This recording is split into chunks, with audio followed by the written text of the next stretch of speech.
Contestant number 3. Ano ang iyong nararamdaman dahil sa ngayon, ikaw ang atensyon ng halos lahat ng mga matang nanonood ngayong ngayong gabi? I feel good, exciting, but I'm never nervous because it's my first time to join this contest. Okay? Kung hindi ako nagkakamali, ikaw ay si Miss Cameron Diaz. Am I right? Hollywood.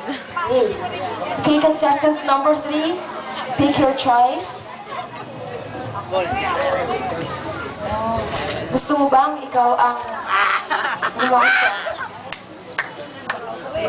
Okay, contestant number 3, Miss Cameron Diaz. Your question is, kung tatanghalin ka bilang Miss Gay 2008 at bibigyan ng pagkakataon na humingi ng 3 kahilingan, ano ang mga ito? At ipaliwanag ang bawat isa. Ayaw ba? Mulay, yaya. For me,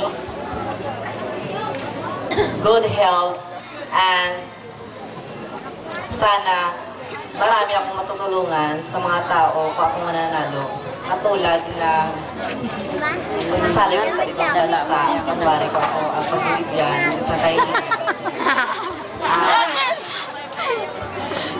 Ano ba ang susunod mong kahilingan?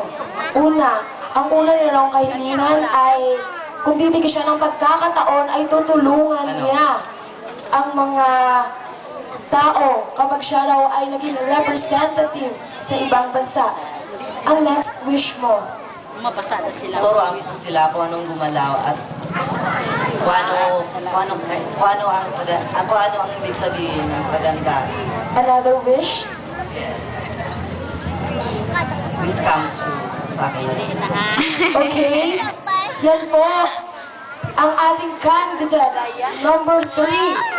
Kung siya po ibibigyan ng 3 kahilingan, una, tutulungan niya ang mga tao sa bansang ito at secondly, bibigyan niya or magtuturo daw siya ng tamang paggalaw and her last wish is sana ay matupad daw ang mga kahilingan yon.